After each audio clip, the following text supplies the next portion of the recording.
Saluton al ĉiuj, bonjour à tous. Pour dialoguer en espéranto, il faut pouvoir poser des questions. Et bien sûr, apporter des réponses. En espéranto, il y a 10 mots interrogatifs. Le plus simple d'entre eux, ĉu, c'est chapeau U, peut être traduit par est-ce que. Exemple, ĉu vi bone dormis? Est-ce que vous avez bien dormi? Ou avez-vous bien dormi? À une question commençant par ĉu, il suffit de répondre par oui ou par non, mais vous pouvez aussi développer. Ĉu vi bone dormis? Yes, perfecte. Oui, parfaitement. Ou bien ne, mi vekiĝis plurfoje. Non, je me suis réveillé plusieurs fois. Les 9 autres mots interrogatifs commencent tous par la lettre K. Kio peut souvent être traduit par quoi. Si j'ai précisé souvent, et non à chaque fois, ce n'est pas la faute de l'espéranto. Vous verrez que c'est le français qui est loin d'être aussi régulier que l'espéranto. Mais bien sûr, pour la plupart d'entre nous, c'est notre langue maternelle, et nous nous sommes accommodés de ces irrégularités. Exemple, kio estas tio signifie mot à mot quoi est cela. En français, on dit plutôt qu'est-ce que c'est, une formule très courante, mais qui est loin d'être aussi simple et compacte que what is this en anglais, was ist das en allemand, que es eso en espagnol, ou encore quesaco en occitan. Ces langues disent bien mot à mot quoi est cela, tout comme kio estas tio en espéranto. Kio peut être mis à l'accusatif et devenir kion s'il joue le rôle d'un complément. Exemple, kion vi deziras aĉeti? Que désirez-vous acheter? Réponse, mi deziras aĉeti libron. Je désire acheter un livre. Après kio, quoi, voici kiu, que l'on traduit souvent par qui, s'il s'agit d'une personne, et par quel, lequel ou laquelle, s'il s'agit d'un objet. Dans tous les cas, objet ou personne, on vous demande de choisir un élément d'un ensemble. Je veux acheter un livre, très bien, mais lequel? Kiun libron vi deziras aĉeti? Quel livre désirez-vous acheter? On pourra répondre tiun libron, ce livre, ou même simplement tiun, celui-là. Kiu venis hieraŭ? Qui est venu hier? Comme nous l'avons vu avec le livre, kiu peut être mis à l'accusatif, mais également au pluriel. Kiujn librojn vi deziras aĉeti? Quel livre, au pluriel?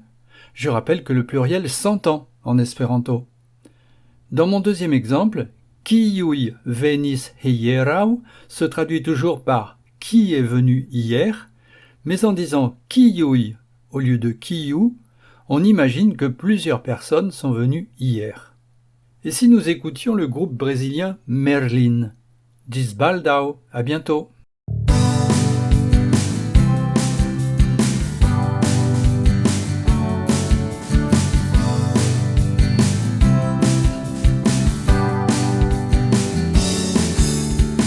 En ĉi tiu momento, ĉi tie nun, ĉiuj malveroj estos veroj. En ĉi tiu loko, ne malproksime, ĉiuj renkontoj estos eblaj. Kaj la larmoj, kiujn mi verŝis, dum mi sekvis mian straton, estos markoj en mia pasinteco, la registro de miaj suferoj.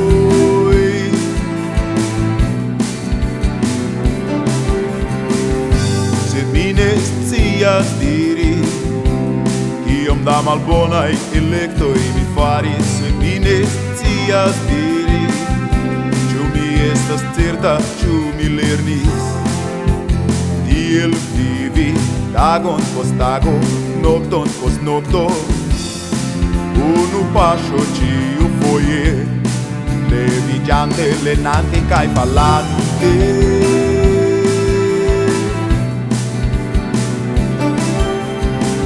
En ĉi tiu momento, ĉi tie nun, ĉiuj malveroj estos veroj. En ĉi tiu loko, ne malproksime, ĉiuj renkontoj estos eblaj, kaj la larmoj, kiujn mi verŝis, dum mi sekvis mian straton. Estos marcoi en mia pasinteco, la registro de miaj suferoj.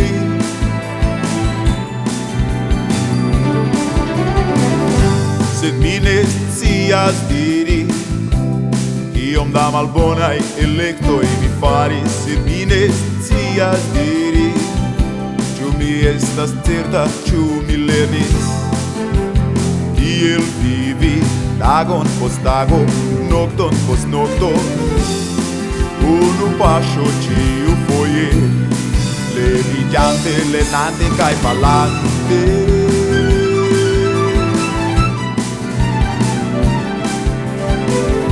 Sed mi ne scias diri, kiom da malbonaj elektoj mi faris. Sed mi ne scias diri, ĉu mi estas certa, ĉu mi lernis kiel vivi tagon post tago, nokton post nokto, unu paŝo ĉiufoje, leviĝante, lernante kaj falante.